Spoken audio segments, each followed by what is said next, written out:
Game.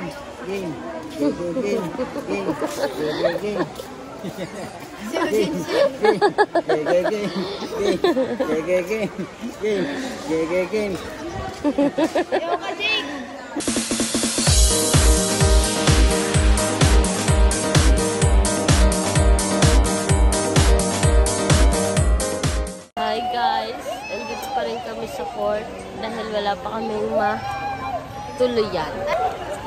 Wala pa kaming matuluyan guys. Inaayos pa ang bahay.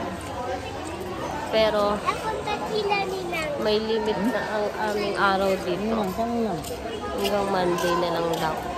As of the moment, ayan po ang mga kasi guys, ito yan.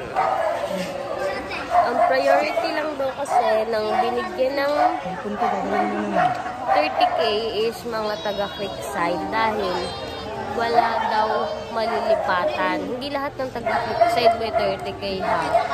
So, ayun is mga owner lang. Then, ang mga renter and share nila, mangungupahan na lang. Ayaw ko kung magkano nabigay sa kanila. Pero ang sharer and renter dito sa amin sa Labwin, walang financial na katulad sa kanila. Merong binigay ang barangay, which is 1.5 and may binigay si Mayor.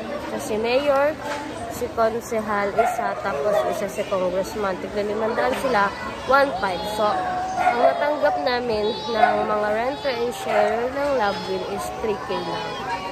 So, yung 3K na yun, kulang pa pang upa yun. My gosh. So, ayun. Sad lang kasi ito na yun. Ito na yung lahat. Mahal mo ako. Sa'yo, mahal kita. Ito na yung reality na ganun talaga. Mag-uumpisa ka sa umpisa. As in, umpisa. Kaya ang umpisa eh, kasi simula ko sa umpisa. So, ayun guys. Ito lang naman ang aming update. Today is March 15. So,